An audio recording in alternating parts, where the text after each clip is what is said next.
Hare Rama, Rama Rama, Hare Hare. I plan to continue this evening from our reading from Chaitanya Bhagavat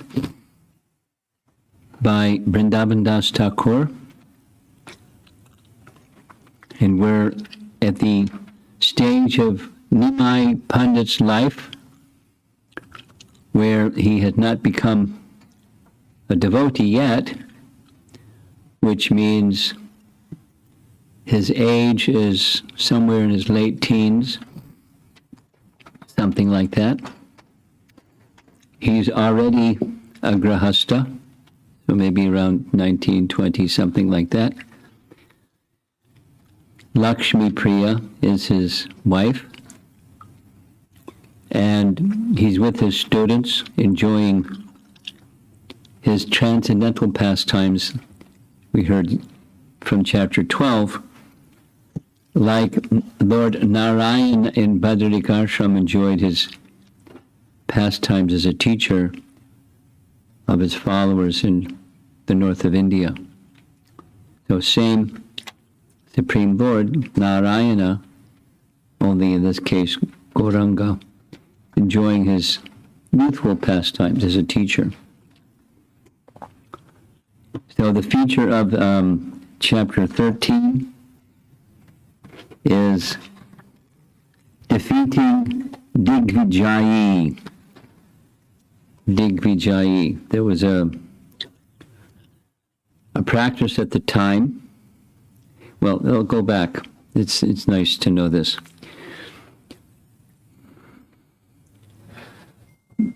Madhvacharya. Is anyone here that's new that doesn't know who is Madhvacharya? Madhvacharya. We all know who is Madhvacharya.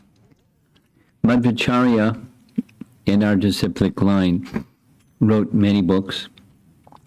One of them was a book on how to have proper discussion on spiritual topics. And the one that's preferred is ideally like a spiritual master or disciple, or a peer and a peer, where there's respect, mutual respect for the person who's speaking, vada.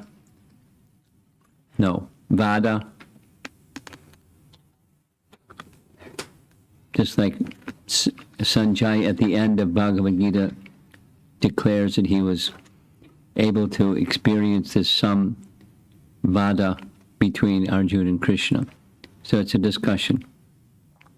One type of discussion is, the objective is truth, and one is speaking with reference to Scripture, and the other is hearing with faith in the person who is speaking in reference to Scripture, and some conclusions are reached in pursuit of the truth. There's two others, Jalpa and Vitanda. Jalpa is the debate where one is arguing a position. They've already decided what the truth is. They're arguing their position. This is the truth. And the other one has another idea of what's the truth. Kind of like if a classic example, or a Western example, is the number 9. If number 9 is written on the floor, and I'm over here, it looks like a 9. And somebody over there, it looks like a 6. So they're going to argue it's 6. And I'm going to argue it's 9. But it's the same object, just being looked at from a different angle. So Jalpa, Jalpa, or Jalpo, is dispute, discussion over something where there's dispute. And it's not even so much I want to, that either party is interested in establishing truth. They're interested in establishing their right and defeating the other party. And then the third is Vitanda, and they just argue. The idea is to demean the other person. Whether, your arguments may be fallacious, but the interest is defame or humiliate or just get rid of the other person by talk. So that's the bottom. And then neither of them are desirable. The most desirable is I was very interested in the second one, and he was exhibiting the symptoms of those that are very much interested in the second one, and that was pride. Flagrant, explicit, blatant, boasting, and in terms of Leela, we discussed this yesterday, its effect was it's inconclusive. He was demonstrating how logic and reason is inconclusive. That's not the way to understand truth. It's not the way to understand the absolute truth. It's inconclusive. So, Digvijayi is a term that means there's somebody that likes to travel around to places and engage in debate with the purpose of defeating the other person and then having the other person become his follower. And then they would go from place of higher learning to another place of higher learning, and that's what they did. They just challenged people to engage in debate. Same thing happened during the life of Rupa Goswami. There was one such person who came to Vrindavan with his many followers, and he wanted to engage in debate with him.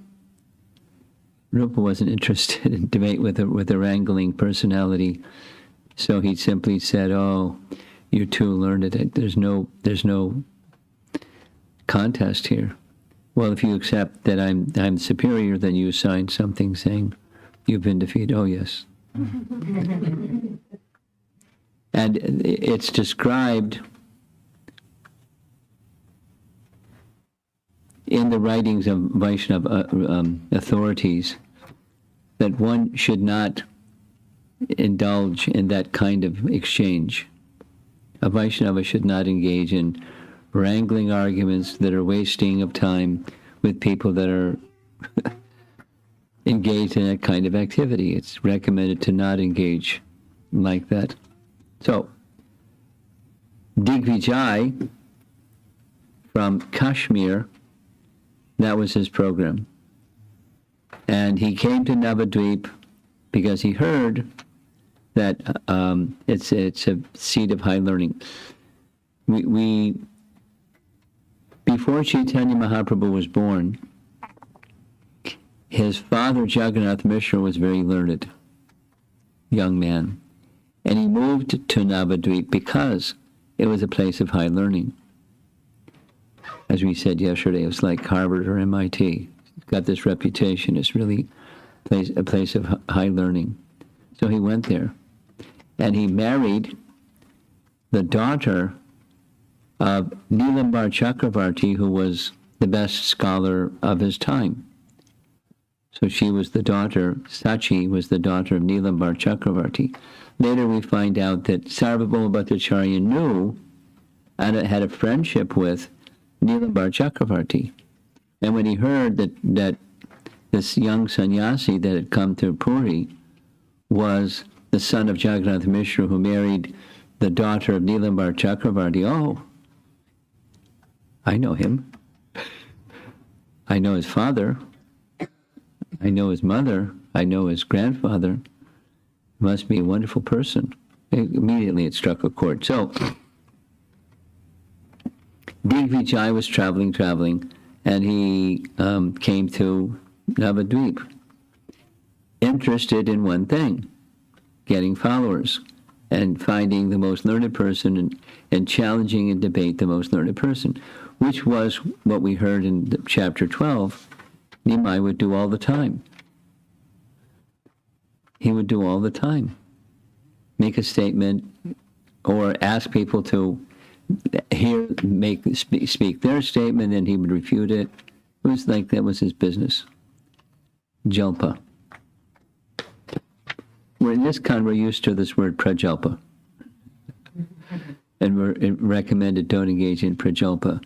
And we hear prajalpa meaning to be just gossip or village talk or blah blah, meaningless talk. Prajalpa. But in a technical sense, jalpa means this argumentation with the view of defeating the other person. So that was Digvijayi, and he came to Navadvip, and we're going to hear about his visit. Text 1.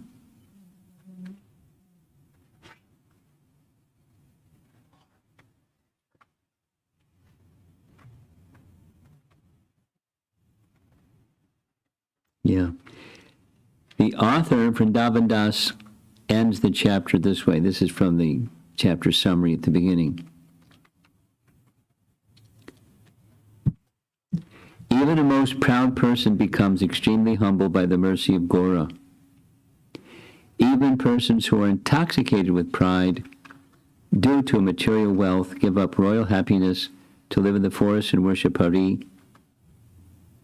If the most alluring objects desired by materialistic persons are abundantly available to persons who have received the mercy of the Lord, they can easily abandon them. What to speak of royal happiness? The devotees of Krishna consider even the happiness of liberation as insignificant. Okay, so text 1. All glories to Sri Gaurachandra, the shining light of the family of Brahmanas. All glories to the Lord who increases the happiness in the hearts of his devotees. All glories to the Lord of Govinda, the doorkeeper. Now later, when Lord Chaitanya was residing in Puri, he had a personal servant whose name was Govinda. That's Govinda, the doorkeeper. Oh Lord, please glance mercifully on the living entities. All glories to the crest jewel of teachers and the king of the Brahmanas. All glories to the devotees of Lord Chaitanya. In this way, the Lord of Vaikuntha enjoyed his scholastic pastimes by vanquishing the scholars' pride. Navadvip was full of millions of learned scholars. Must have been a big city. Even during those times, millions. Each of whom had mastered various scriptures. Bhattacharyas, Chakravartis, Mishras, and Acharyas had no occupation other than teaching. These scholars were all independent and so victorious in debating scriptures that they disregarded persons as learned as Lord Brahma. The Lord constantly rebuked these scholars who had to directly or indirectly hear those taunts. Nevertheless, none of them was able to counter the Lord's challenges. They were so frightened on seeing the Lord that they would humbly try to avoid him. Whoever the Lord spoke with would become his staunch follower. Everyone on the banks of the Ganges knew well that the Lord was the most intelligent from his very childhood. Within their hearts, they knew that the Lord could not be defeated in argument. Therefore, they naturally became very frightened when they saw the Lord, and they were obliged to accept subordination to him. I mean, that was the rule. If there was a debate, there was rules of debate. And if the rules of debate said somebody lost, then they had to become their follower, of the one who won. Nevertheless, the influence of the illusory energy is such that no one was able to recognize him. No one can possibly recognize the Lord unless and until he reveals himself. The Lord is eternally merciful to the living entities in every respect. Yet, due to the influence of his illusory energy, everyone remained ignorant of his identity. In this way, Gaurachandra bewildered everyone as he enjoyed his scholastic pastimes in Navadvip. In the meantime, a proud champion of learning arrived in Navadvip, Digvijaya.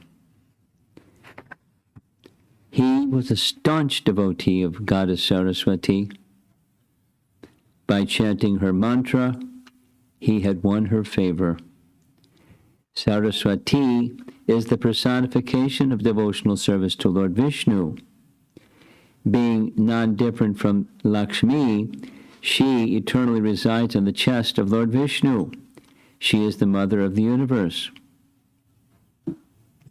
Due to the Brahmana's great fortune, she appeared before him and blessed him to conquer the three worlds. What is the difficulty for her to bless one to become champion of learning when simply by her merciful glance one achieves devotional service to Lord Vishnu? After directly receiving the benediction of Goddess Saraswati, the Brahmana traveled from province to province, defeating the local scholars wherever he went. All the scriptures resided on the tip of his tongue. There was no one in the world who could answer his challenge. Many scholars were not even able to understand his questions. So he easily conquered the scholars wherever he went. He then heard about the glories of Navadvip, wherein endless learned scholars resided. Thus, after conquering all other provinces, the champion scholar, Digvijayi, came to Navadvip, along with his opulent entourage, which included horses and elephants.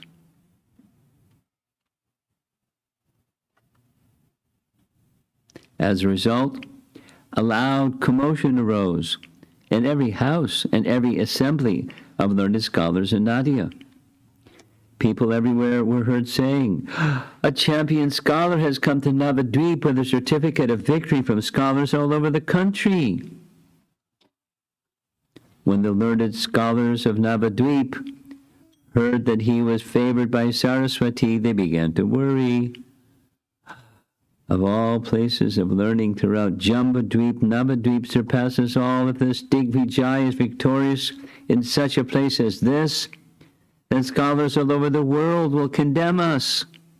Yet, who has the ability to debate with one who has received the blessings of Saraswati? One of the places I visited during some period of time when visiting colleges in India was Bizpalani. And one of the favorite places was behind all the residential buildings was the Saraswati Temple. And I was told, and from the room that I stayed in, I could see it happening. Whenever there was exams, they go play their prayers to Goddess Saraswati before and after. I asked, do you go before? We go before and after. And when exam time wasn't on, it was a quiet place.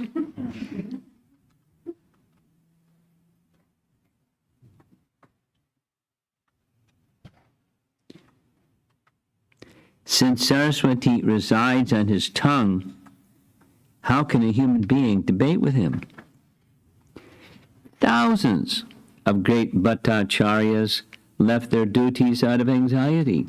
All over Navadvip, people were heard saying, "Now we'll understand the power of our knowledge."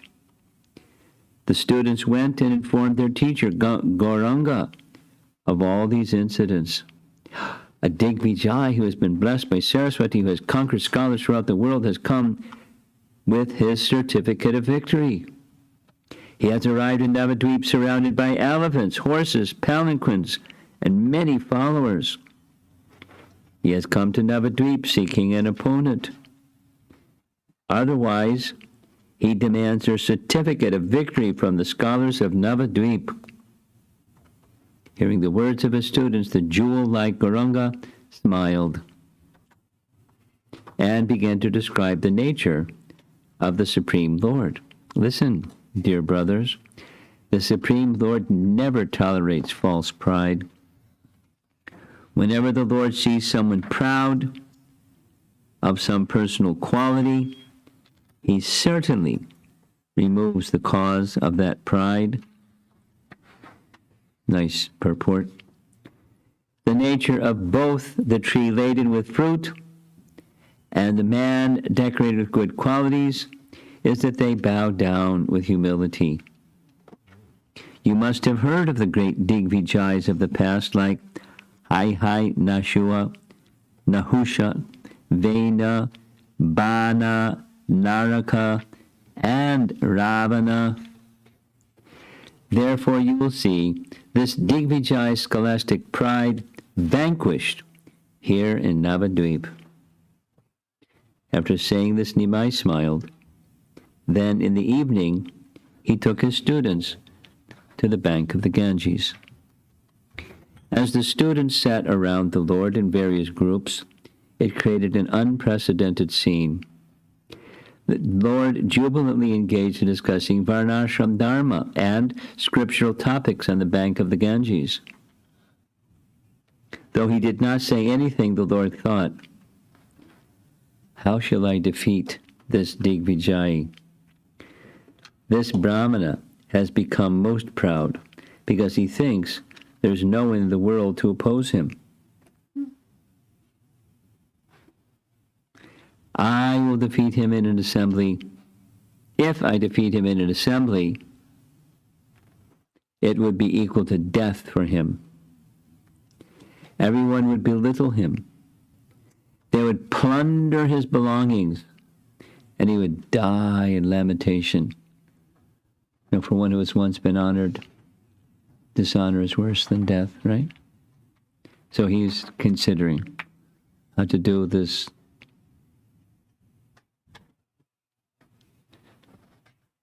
tactfully, effectively, but not hurt him. Therefore I will defeat him in a private place, so that his pride will be destroyed, but he won't be hurt. While the Lord was thinking in this way, night fell, and the Digvijayi arrived at that spot. It was a clear full moon night, and the Ganges looked most enchanting. As the Lord sat with his students, his attractive form was unmatched throughout innumerable universes. A smile decorated the Lord's moon-like face, and his beautiful eyes showered merciful glances. His teeth defeated the luster of strings of pearls, and his reddish lips resembled the color of the rising sun. He was full of compassion, and all the limbs of his body were delicate. His head was adorned with beautiful curly black hair. His dress was divine. His neck resembled that of a lion, and his shoulders were like those of an elephant. His body was very large, and his attractive chest was adorned by Lord Ananta in the form of a Brahmin thread. An enchanting mark of tilak decorated his forehead, and his beautiful arms reached to his knees. The Lord wore his cloth like a sannyasi, and he sat with his right foot on his left thigh. As the Lord explained the scriptures, he established correct statements as incorrect, and incorrect statements as correct. All of his students sitting around him in groups created an enchanting scene. Seeing that wonderful scene, Digvijayi was astonished and thought, Is this Nimai Pandit? Digvijayi remained incognito as he gazed steadily on the Lord's beautiful form. Then he asked a student, "What is his name?" And the student replied, "He's the famous Nimai Pandit." The best of the Brahmanas then offered his obeisances to the Ganges and entered the Lord's assembly. Seeing him, the Lord smiled slightly as he offered him a seat with great respect. Although the Digvijayi was very brave by nature and a champion of learning besides, he was nevertheless frightened on seeing the Lord. The power of the Supreme Lord's natural characteristic is such that the very sight of him produces fear. After exchanging a few words of introduction, the Lord began to sportingly inquire from him. The Digvijayi's recitation, the Lord said, "There is no limit to your poetic ability. There is nothing that you are unable to describe. Please recite some of the glories of the Ganges, for by hearing such glories, everyone's sins are destroyed." Hearing the Lord's request, the Digvijayi immediately began to describe the glories of the Ganges. Who can fathom the countless verses that the Brahmana so quickly recited? There's a more detailed explanation in Chaitanya Charitamrita. Like the wind, he spontaneously composed 100 verses.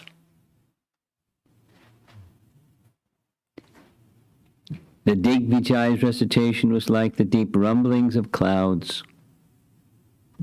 Since Saraswati personally resided on the tongue of the Digvijayi, whatever he spoke was authorized. No human being had the ability to refute his speech, for no scholar could even understand him. The Lord's thousands of students all became speechless on hearing those descriptions. "Rama, Rama, how wonderful," they marveled. "Can an ordinary human being speak like this?" The most wonderful words and literary ornaments in the world were all used in Digvijayi's recitation. Even those who were fully conversant in the scriptures had great difficulty understanding his words. The Digvijayi continually recited in this amazing way for 3 hours without coming to an end. 3 hours. We're here for like an hour. People are getting restless. When Digvijayi finally finished his recitation, Sri Gaurasundara smiled and spoke. "The purport of your words are so exalted that unless you explain them, no one can understand. Therefore, please explain a portion of your recitation, for whatever meaning is explained by you must be accepted." Now, again, Chaitanya Charitamrita is a little more specific. It's something like, can you repeat what you said in verse 64? And he didn't number them, but, out of 100. So that was like, after 1 hour and 20 minutes. Remember that one? Could you explain that one? Hearing the Lord's enchanting words, the best of the Brahmanas began to explain. But as soon as he began to explain a verse, the Lord immediately pointed out faults in the beginning, middle, and end of the verse. Here's the verse. It's in the purport. It's long Sanskrit. "The greatness of Mother Ganges always brilliantly exists. She is the most fortunate because she emanated from the lotus feet of Sri Vishnu. the personality of Godhead. She is the second goddess of fortune, and therefore she is always worshipped by demigods and by humanity. Endowed with all wonderful qualities, she flourishes on the head of Lord Shiva. The Lord said, according to the scriptures, all the words and literary ornaments that you have used are far from correct. But please tell us, what was your intended meaning of these ornaments? Asked Lord Gauranga. Digvijayi, the great son of Saraswati, was unable to properly explain, for his intelligence had left him. Whatever little attempt he made to defend himself was refuted by Lord Gaurasundar. It appeared that the Digvijayi's intelligence had taken leave of him, for he didn't even know what he was saying. The Lord said, "Leave this verse and recite another." But the Digvijayi wasn't able to recite like before. It was not unusual that Digvijayi was bewildered in front of the Lord, because even the Vedas are bewildered in the presence of the Lord. Lord Brahma, Lord Ananta, and Lord Shiva create, maintain, and annihilate innumerable universes. When even they are bewildered before the Lord, then what is surprising if this Brahmana is bewildered? 4-page purport. Unlimited universes are bewildered by Maya, the shadow of Lakshmi, Saraswati, and other internal potencies of the Lord. Yet, she is also bewildered in the presence of the Lord, and therefore she always stands behind him. This is a reference to the vision of Vyasadeva in trance. He saw the Supreme Lord with Maya behind him. And it mentions this in the purport. When the compiler of the Vedas, that's Vyas, and even Ananta Shesh are bewildered in the presence of the Lord, then what is surprising if the Digvijayi is bewildered? It is impossible for ordinary living entities to understand the activities of the Supreme Lord. Therefore, his activities are transcendently glorious. In fact, the activities performed by the Supreme Lord are all meant for the deliverance of the conditioned souls. As the Digvijayi faced defeat, the Lord's students were on the verge of laughing. The Lord, however, forbade them from laughing and sweetly spoke to the Brahmana. "You go home, please, for the day, and tomorrow we will discuss some more. You must be tired after your long recitation, and it's getting late, so please go take rest." The Lord's behavior was so gentle that whoever was defeated by him felt no distress. After defeating each of the teachers in Navadvip, the Lord satisfied them with his sweet behavior. This is another Vaishnava teaching. Satyam Bruya, Priya Bruya. One should speak the truth, and one should speak the truth pleasingly, because when words are spoken that are sweet and pleasing, the hearts of anyone become softened. So he's showing this by example. The Lord continued, "Let us go home today. Then after looking at your books, come tomorrow and answer my questions." Even after defeating someone, the Lord did not insult them, and thus everyone was pleased with him. Such were the pastimes of the Lord. That is why all the learned scholars in Navadvip were so affectionate to the Lord. As the Lord returned home with his students, the Digvijayi felt great shame. In distress, the Brahmana thought, "I've been personally blessed by Saraswati. Till now, I've not met a single person whether a scholar of Nyaya, Sankhya, Patanjali, Mimamsa, Vaisheshika, or Vedanta, who could even compare with me, and what to speak of defeating me? This Brahmana merely teaches children's grammar, and he defeated me? This is certainly an act of providence. It appears that Saraswati's benediction has proven false, which awakens doubts in my mind. Otherwise, have I committed some offense at her feet? Is that why my intelligence was diminished? I must find out the cause of my defeat. Thinking in this way, the Brahmana began chanting his mantra. After chanting for some time, the distressed Brahmana fell asleep, and in a short time Saraswati appeared before him in a dream. Goddess Saraswati glanced mercifully on the fortunate Brahmana and confidentially spoke as follows. "O best of the Brahmanas, listen as I disclose to you the secrets of the Vedas. If you disclose these topics to anyone, you will meet a quick death." Obviously, disclose it to somebody because Vrindavan is writing about it. Know for certain that he, by whom you were defeated, is the Lord of innumerable universes.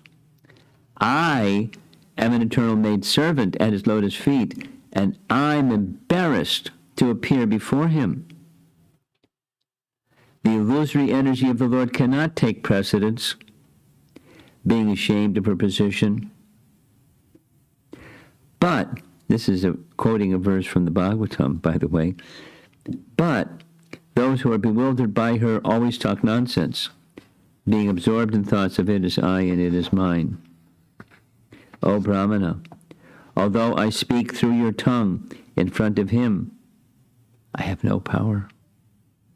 And what to speak of me, even Lord Anantashesh, who explains the Vedas with thousands of mouths and who is worshipped by Brahma and Shiva, is also bewildered in his presence. He is the Supreme Brahman, the eternal pure, complete, and inexhaustible Lord who is situated in everyone's heart.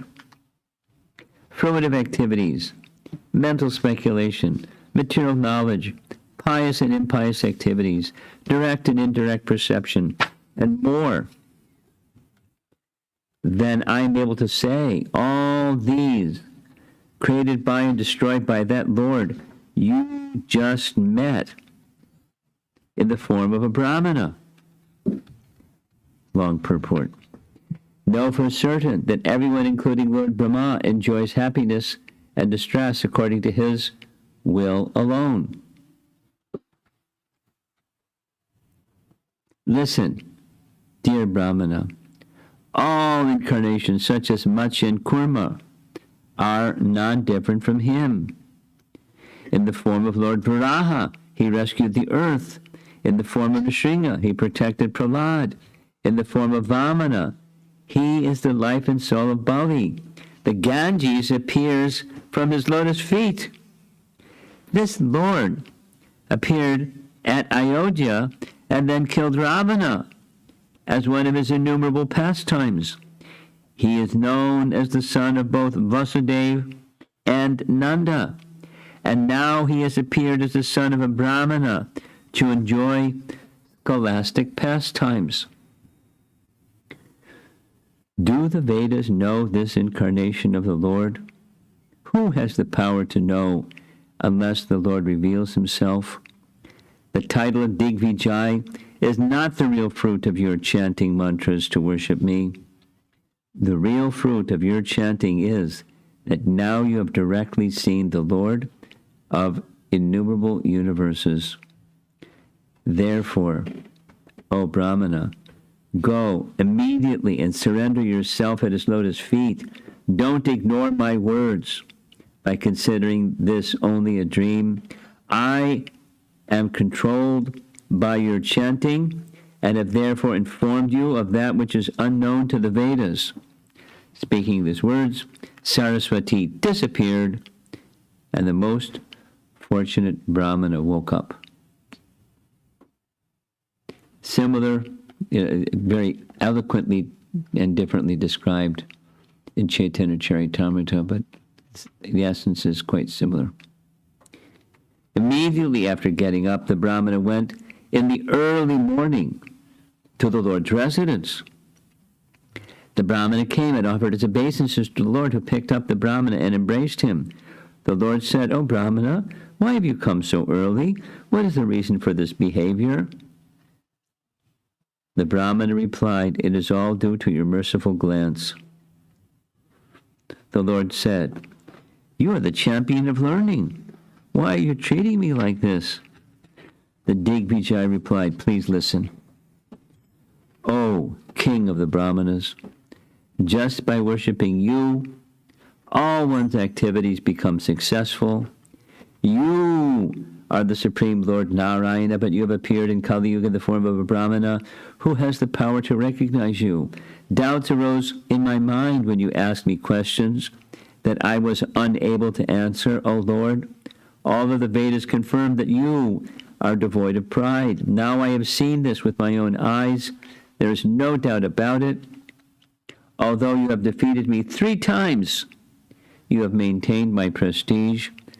Is this possible for anyone other than the Supreme Lord? Therefore, you are certainly Lord Narayana. I met with innumerable scholars wherever I have gone. Gauda, Trihuta, Delhi, Kashi, Gujarat, Vijayanagara, Kanchipura, Anga, Bengal, Andhra, Orissa. What to speak of refuting my statements? None of those scholars had even the power to understand them. Though I am such a scholar, I was still unable to establish my conclusions before you. Where did all my intelligence go? This is not at all an astonishing achievement for you are the Lord of Saraswati. She personally told me this. I came to Navadvip at a most auspicious time. Although I was drowning in the dark well of material life, I somehow saw you. I was bewildered by nescience and material desires, and I cheated myself as I wandered throughout the world, forgetful of my constitutional position. I met you by some great fortune. Now, please, deliver me by your merciful glance. It is your nature to engage in the welfare of others. Indeed, there is no shelter or source of compassion other than you. O Lord, please instruct me in such a way that I may have no material desires in my heart. After speaking many plaintive words in this way, the Digvijayi humbly offered prayers to the Lord. Hearing the Brahmana's submissive words, Sri Gaurasundar smiled and replied, "Listen, O best of the Brahmanas, you are most fortunate, for Saraswati resides on your tongue. Conquering the world is not the proper use for knowledge. The proper use of knowledge is to worship the Supreme Lord. Try to understand. When one gives up his body, he cannot take wealth and reputation with him. That is why devotees renounce material endeavors and serve the Supreme Lord with firm determination. Therefore, O Brahmana, give up all materialistic association and immediately begin to worship the lotus feet of Lord Krishna. Up to the time of your death, serve Krishna with confidence. Know without doubt that the goal of knowledge is to fix one's mind on Krishna's lotus feet. The best advice I can give you is that devotional service to the Supreme Lord Vishnu is the only substantial truth throughout all the worlds." After saying this, the Lord again embraced the Brahmana in satisfaction. Being embraced by the Lord of Vaikuntha, the Brahmana was freed from all material bondage. Then the Lord said, "O Brahmana, give up your pride, worship Krishna, and be merciful to all living entities. When Saraswati told you in confidence, what Saraswati told you in confidence should not be told to anyone. If one discloses topics that are more confidential than those of the Vedas, then know for certain that his duration of life is diminished and his advancement in the next life will be checked. After receiving the Lord's instructions, the best of the Brahmanas offered repeated obeisances to the Lord. Then, after offering repeated obeisances to the Lord, the Brahmana departed in great satisfaction. On receiving the Lord's instructions, renunciation, knowledge, and devotional service immediately manifested in the body of the Brahmana. The Digvijayi's pride was immediately destroyed, and he became more humble than a blade of grass. He then gave up all his elephants, horses, palanquins, wealth, and whatever other assets he had in charity to suitable persons. In this way, the Digvijayi continued his travels as a detached person. Such are the pastimes of Sri Gaurasundar. The natural characteristics of his mercy is that a person renounces even the position of a king to take the position of a mendicant. The prime example of this in Kali Yuga was Sri Dabhir Kas, Rupa Goswami, who left a kingdom to live in the forest. Even when Krishna's servants obtain that for which everyone in the world works hard, they easily give it up.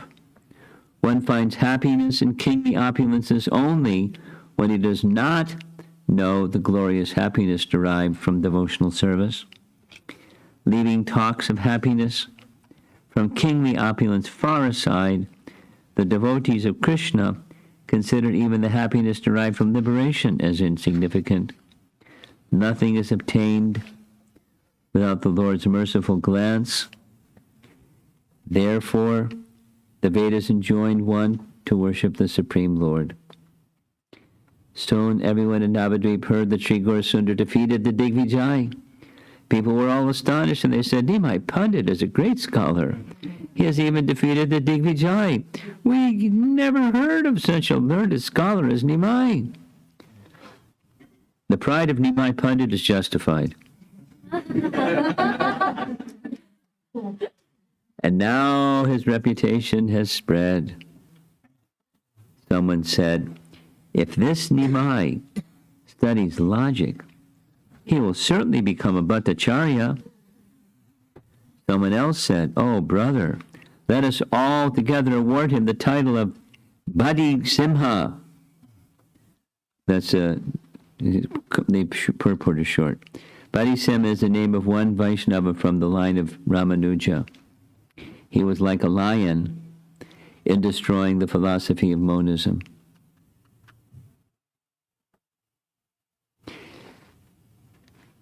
Next. Yet, even after seeing all this, the influence of the Lord's illusory energy is such that people still did not understand him. In this way, everyone in Navadvip broadcast the pure glories of the Lord. I offer my respectful obeisances unto the residents of Navadvip, who had the ability to see all these pastimes. Whoever hears the topics of Lord Gauranga, defeating Digvijayi, is never defeated anywhere. Whoever hears the enchanting scholastic pastimes of Lord Gauranga will certainly become his servant. And the last verse of the chapter. Accepting Sri Chaitanya and Nityananda Prabhu as my life and soul, I, Vrindavan Das, sing the glories of their lotus feet.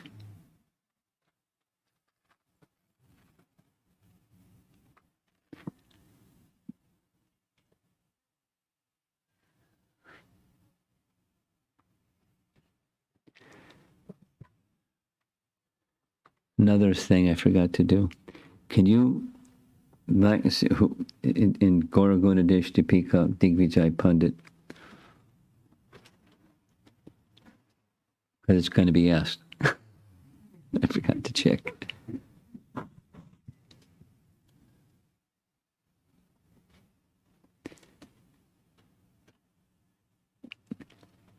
Krishna doesn't like pride in the heart of his devotee. Now, the Pandit, the Chaitanya Charitamrita refers to him by the name Keshava Kashmiri. So a Brahmana from Kashmir.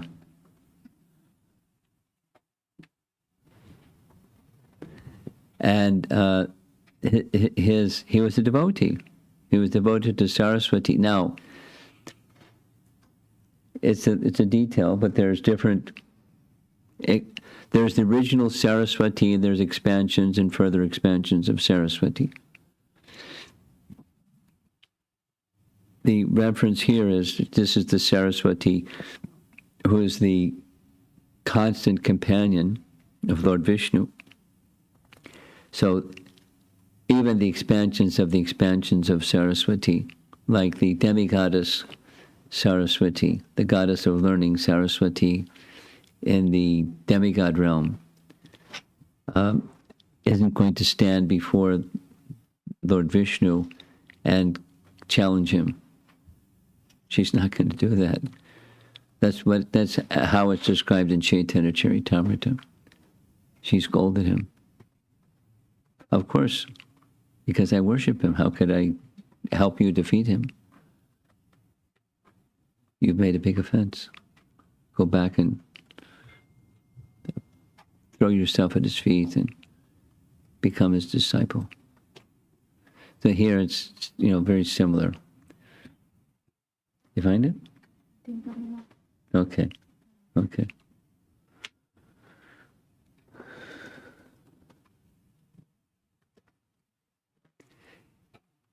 There are teachings that indicate pride is to be given up.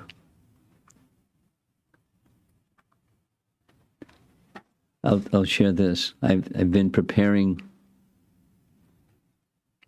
substantially for a seminar for the Memorial Day weekend on some teachings from Raghunath Das Goswami. Raghunath Das Goswami is celebrated as our Prayojana Guru. Prayojana Guru means he is showing by his example and his teachings the topmost stage of prema. So there's Sambandha, Abhideya, Prayojana. And there's the deities of Sambandha, Madan Mohan, and the worshipper of Madan Mohan is Sanatana Goswami. So he established thoroughly Sambandha teachings in his writings. Not like he didn't discuss the others. And Rupa Goswami especially focused on the process of bhakti, and his deity is Govindaji, the presiding deity of Abhideya, or the process of devotional service. And Raghunath Das is the personality who is our Prayojana Guru. And his deity was Govardhan, little itty-bitty Govardhan Shila that was worshipped by Chaitanya Mahaprabhu and given to him after Lord Chaitanya personally worshipped Govardhan for 3 years in a very spontaneous, quite not a recommended method of worship for us, how he did his worship of Govardhan.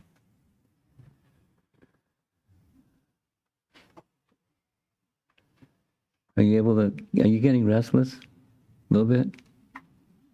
You're okay? You okay? Okay. If I was your age, I'd be totally restless. So you're a special young boy. Did you find? Okay. It may be that Kavi Karnapur did not mention who Digvijayi Pandit was in the Gaura Leela or Krishna Leela. Maybe his name is just not there. Check Keshava Kashmiri. Maybe it may be found there.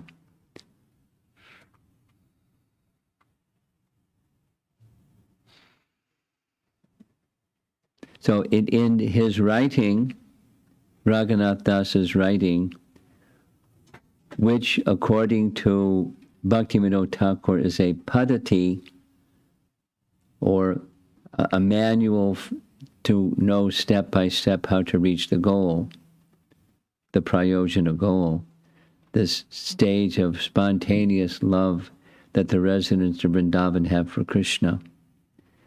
The very first verse, he just starts with saying, having given up pride, then he makes some recommendations. But how can you go forward with it, holding on to pride? And who has pride? Who is prideless? Are you prideless?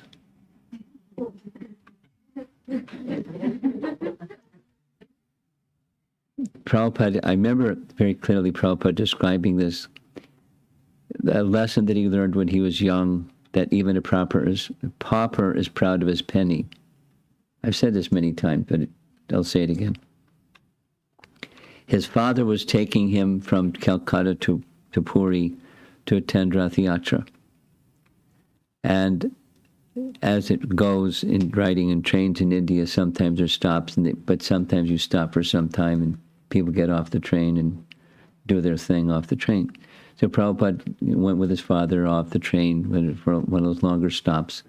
And he describes, he saw a very poor couple, and they had like a burlap cloth, and they were carrying discarded pieces of wood in that burlap cloth. So very carefully, they had set the cloth out and were like carefully wrapping up the pieces of wood. And he said, they're like counting their pennies. You know, what was the worth of that discarded wood? Because that was their livelihood. And Prabhupada said, from that experience, I could understand even a pauper is proud of his penny.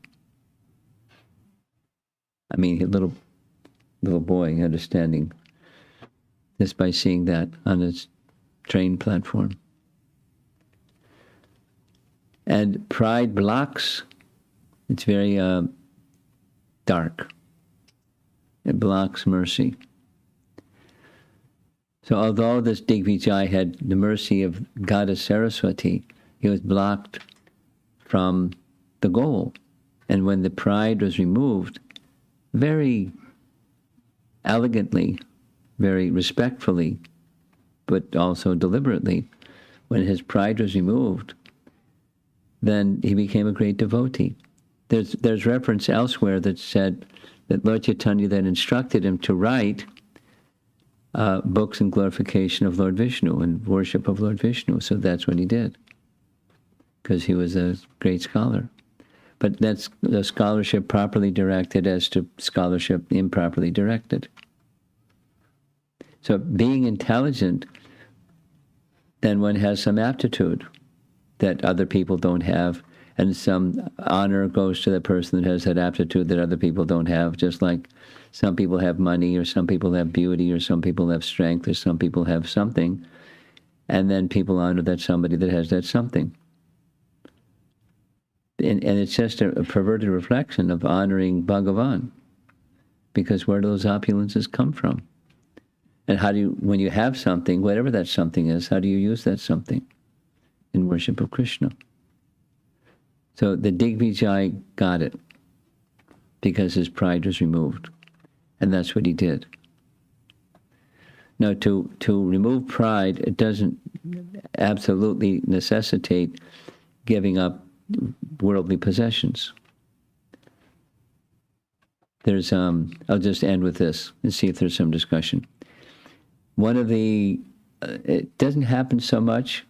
It used to be a thing that happened a lot, where devotees were visited. In part, there was like a division, maybe somebody here might want to take this up in Naperville when the temple opens, or before the temple opens, to reach out to those who teach something in relation to Krishna consciousness, world religions, religious studies, and call it different things. And there are people in high school and college that study those things. Anyway, it was a common practice because there was a couple of devotees that really did this a lot. Like, that was one of their main services, almost their full-time service in the Chicago Temple. Colleges and high school teachers. So they would go to their classroom, or they would bring their classroom to the temple. So one of the standard questions that after you do, here's what Krishna Consciousness 101 is. They would ask, really high-level questions like, why do you shave your head? And what is there some significance to the color that you're wearing? By the way, on the way over here, I got 3 compliments. I like your outfit.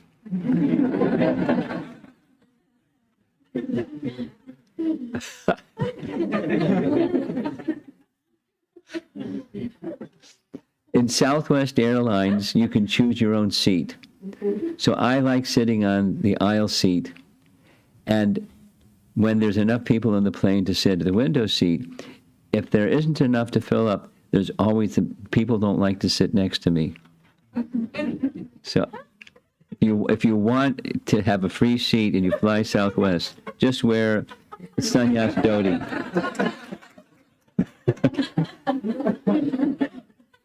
A shaved head helps too.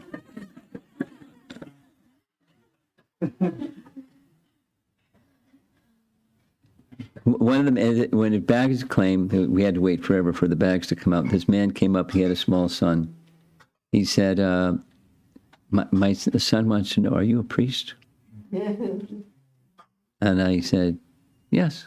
I mean, usually I'm asked, are you a monk? Are you a Buddhist monk? That's what they normally ask. I say, no, I'm a Krishna monk. Oh. But anyway, he said, yeah, I was born Catholic and raised Catholic, and so I recognize that you're a priest. So it was the boy was looking at his father, looking at me.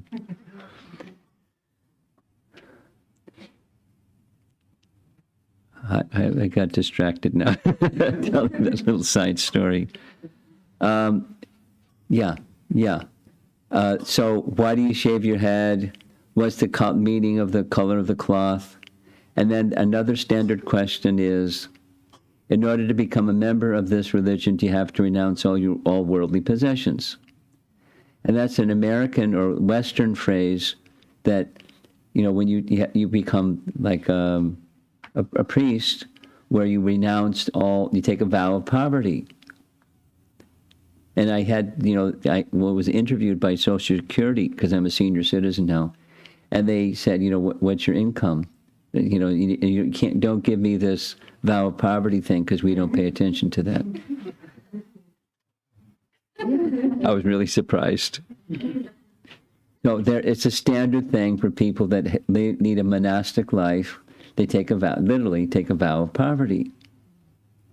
So in order to become a member of this, you have to give up your worldly possessions. I've been asked that question many times. So I'm ready for the question. My answer is no. You don't have to renounce all your worldly possessions, but you have to renounce the misconceptions that you have worldly possessions to renounce.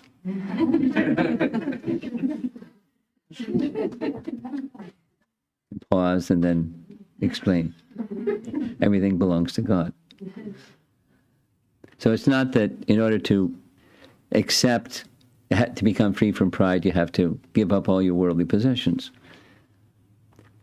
But the position of service to the Supreme Lord. So there's a risk involved in having worldly possessions because it's very easy to think they belong to you.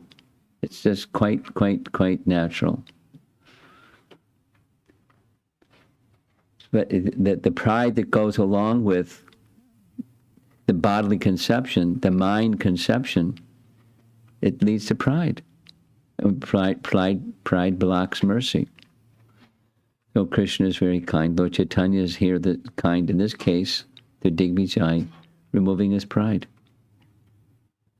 He didn't remove his scholarship. He didn't remove his position as being a recipient of Saraswati's mercy. She still was residing at his tongue, but she's not going to defeat Gauranga. Rather, that learning should be used in the service of Gauranga or Krishna or Narayan or Vishnu or the Supreme Lord. In service. And for that matter, the teaching can be expanded to anything that you have. It's a gift given by the Supreme Lord. Use it in service. And it's easy to say that. It's another thing to actually thoroughly do that. But so there's the sadhana to get there.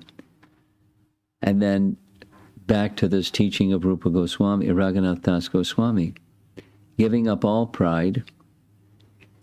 And then he goes, layers and layers and layers and layers of subtle, not pure, not free from pride conditions. And it manifests in different ways. It's a high price. Complete submission to the Supreme Lord. But that was Lord Chaitanya's gift. Okay, let's see if there's some discussion. Chaitanya Mahaprabhu, tomorrow is a very special day, Gaura Purnima. I hope you have a Gaura Purnima plan.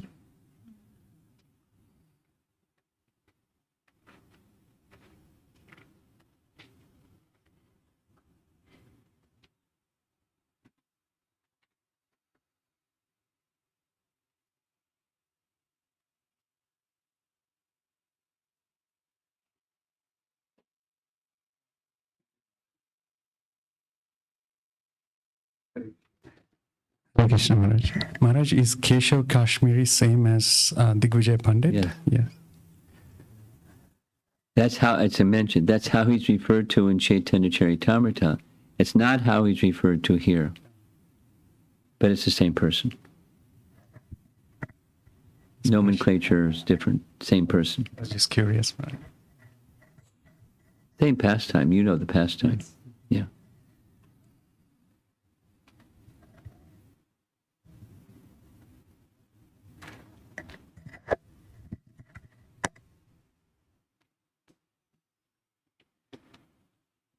Okay. Oh, we have something in back. Did you find something? No. Hare Krishna Maharaj. Hare Krishna Maharaj. Maharaj, I like the point which you said about the Satyam, truth, should be spoken in a palatable way. Sometimes or many times truth itself. Sweet. Sweet is how it's translated. Speak sweetly. Ah, okay. Priya. It's translated. Anyway, go ahead. So, many times truth itself is not pleasant. So I was contemplating in those situations like how to practice or to present something in a palatable manner. Could you explain a little more about that, Maharaj? I just came across something that I think it comes from Giriraj Maharaj's book. Anyway, I'm not sure the source, but someone was speaking with Prabhupada.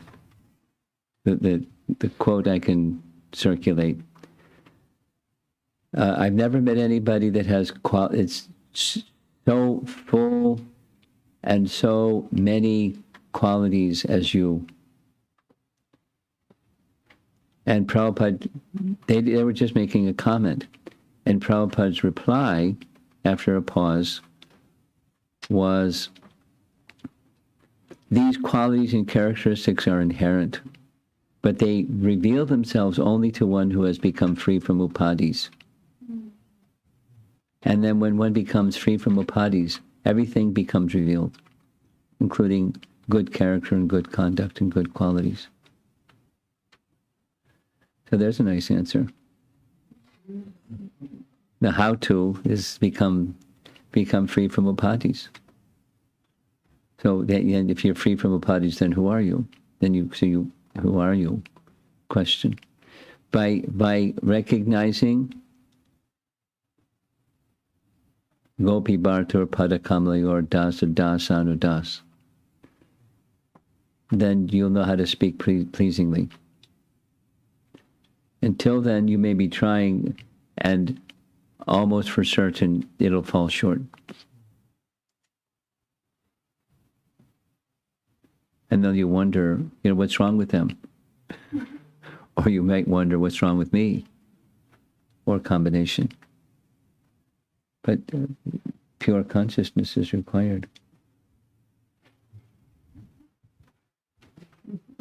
Are you winning? I see one side is all white. You got that far. Yes. Hare Krishna, Guru Maharaj. My question is more on this Digvijayi. I mean, I feel like sometimes in my own workplace or in my own little world, I play a role of that, like conquering the world, So one thing I learned today is that you should not carry pride. Is there anything that we should practice while playing that role? And how we can... While playing that role or cultivating that quality? Of conquering the world, Why try to conquer the world? Because not when I said the world, for example, a workplace. When you take workplace, you might be a lead or you might be... That's fine. Do it service. The material consciousness is I want to be independent, but to get independent, I have to serve a master, which is a contradiction, by the way.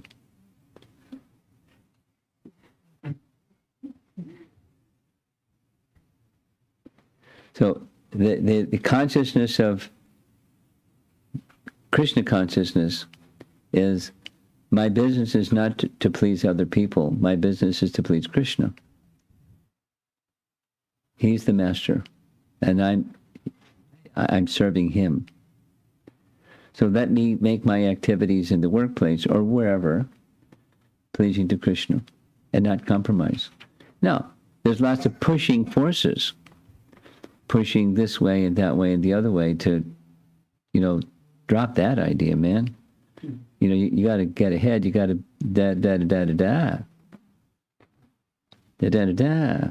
You got to be aggressive, and you got to be high performer. You got to make sacrifice. You got to da-da-da-da. The passion mode pushes, and the various features and manifestations.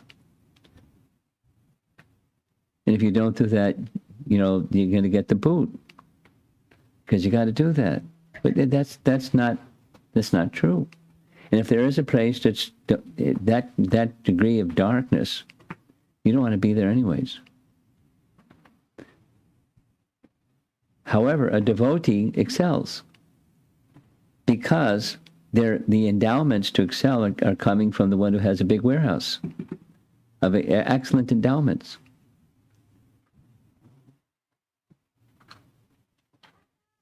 It's a little challenging in many ways because the atmosphere in which we live is a fruitive atmosphere.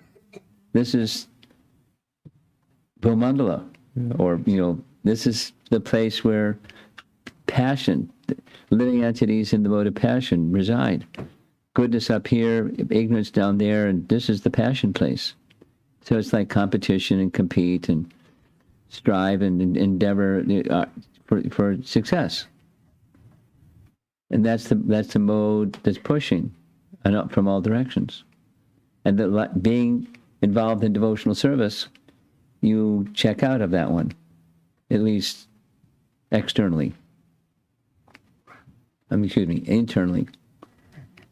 and you check into, I'm here to serve Krishna. That's my mission in life. And if I don't achieve this and that and the other thing, if I achieve the position of being servant of Krishna, that's success of my life. That's called faith, right? By this one thing, all the other desirable things are achieved. That's faith. So you strive for that. It's to keep association with those that have that quality and move your life in that direction. Being pleased, Krishna can easily endow you with whatever ability and talent and understandings of things that are necessary. I know a devotee who is a mechanical engineer. You probably do too. And the company that hired him to solve a problem they couldn't solve. And he described to me how the problem got solved. It was from way over there. Something from way over there connected to something over here, and that this piece connected with that piece and to solve the problem. And he understood it was just Krishna that told him to look over there. It was something completely unrelated. But having faith in Krishna, the company said, wow, you're a good guy. Well, let's hike your pay. But it wasn't just by being a mudha in the workplace and doing the thing that people do that want to get ahead in the workplace.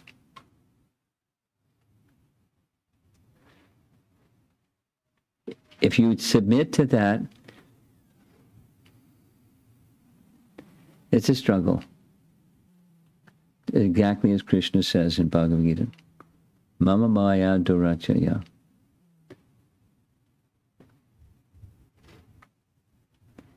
So with faith, mameva ye prapadyante. And it's not that by doing that, you become, a lousy guy in the workplace. A disposable piece of trash. You become effective because you're doing for Krishna in a way that's maybe surprising to the other people. And they go like, what's going on with you? You're so peaceful. One devotee told me, their supervisor said, whenever there's a problem, I come to you because you already have an answer. And there you are reading your book. You're 10 steps ahead of all the rest of us. Like, what's going on with you?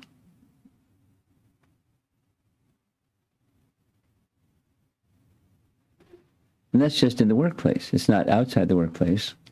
It's in the workplace. Not just during morning and evening sadhana. It's in the workplace. It takes faith that Krishna is the giver of Yogakshema Vahamyam. But there's a qualification that precedes that one. To always engage in his service. Unto such persons, he has that reciprocation. So become qualified like that.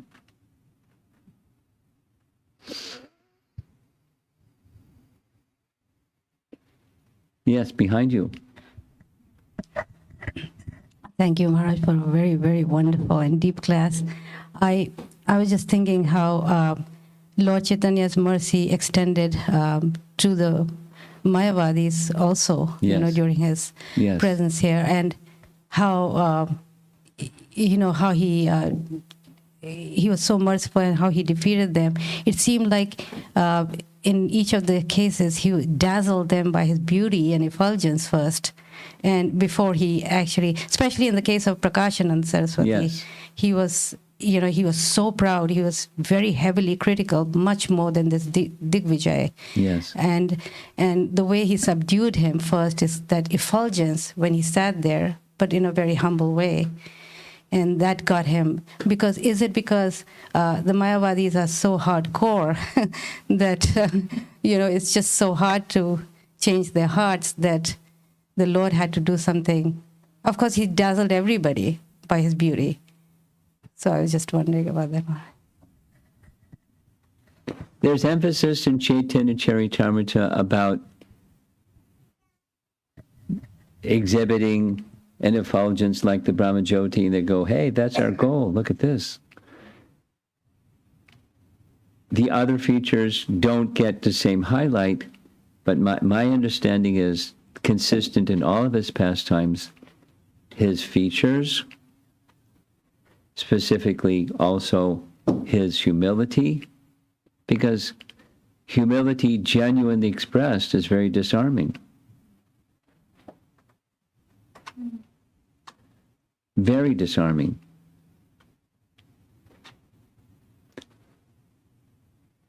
He not only refused, to come and sit in their presence because I'm unworthy. I mean, it's like when Lord Chaitanya first met Rupa and Sanatan. They're speaking. He said, "You're expressing yourselves with such humility. It's breaking my heart." His heart. Then when he get back to Puri, I can't stop thinking about them because the kind of humility they exhibited was so impactful.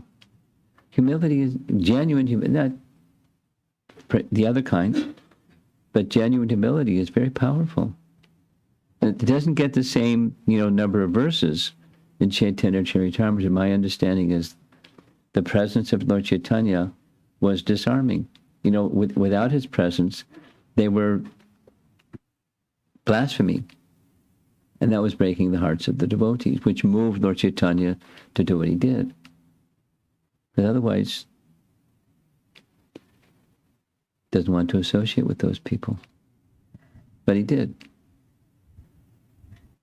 It's all part of a grand lila. So the many, in short, the many aspects besides exhibiting his Brahman effulgence, his presence alone had a charming and disarming and purifying and elevating effect. And then came the exchange. Maharaj, I had one more, if that's okay. Anybody had? So I also, one thing that struck me was that when you mentioned about how the Lord, when he had to defeat him, how he was choosing a place to defeat him privately, so he was not publicly insulted. And that I thought was very, very powerful because, and we see that again, time and again in Krishna Leela as well. Yes. Again and again with Kaliya, the Lord, gave him a position instead of just bashing him up. And so many nice, wonderful examples of the Lord behaving in such an exemplary way, especially when he defeats somebody. And it seemed like the Kshatriyas also have that same spirit, right? Of honoring the dignity of people, even when they're defeated. I was just thinking that how Lord Chaitanya exhibited that again and again. Indra and Brahma were taken to a distant place for the Lord to interact with them. Specifically, it's described like that. Out of respect. Their position is a dignified position. So he honored their dignity while correcting them.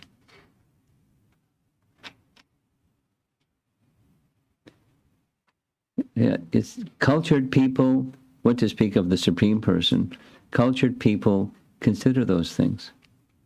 Uncultured people don't have a clue.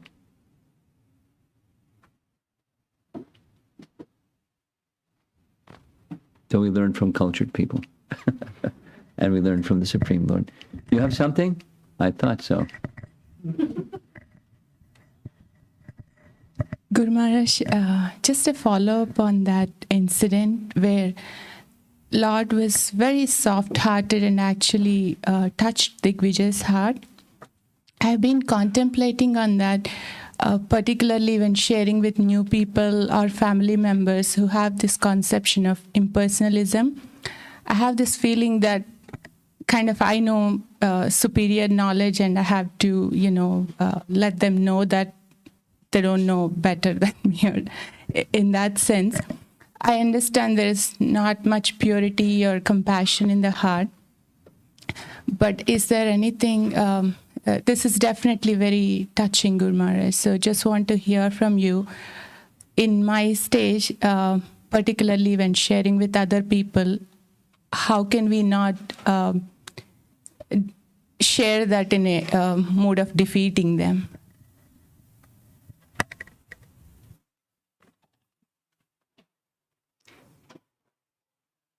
In the mood of service. Practice the mood of service in other areas, and then it'll help you in that area. Put the golden rule.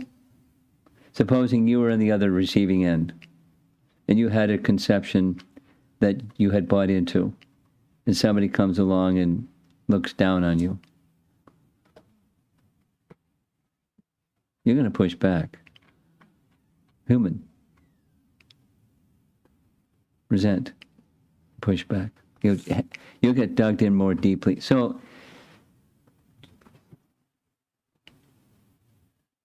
if it's in the mood of service, you wish them to have some light instead of the absence of light or darkness.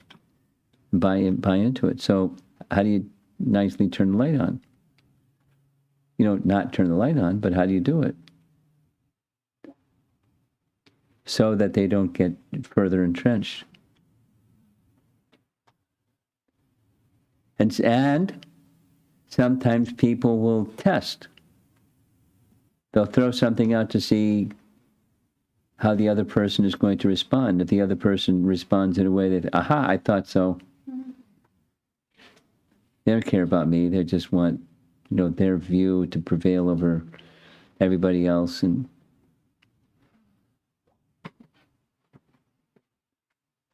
it especially gets delicate with relatives, because there's familiarity and they feel things.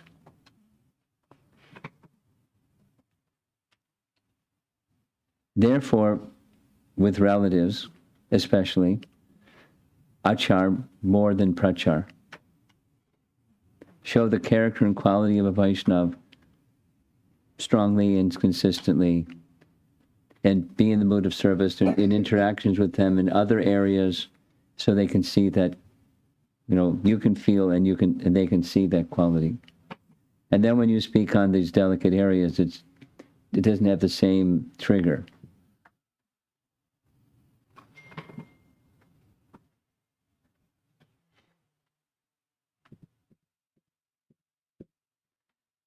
Something else?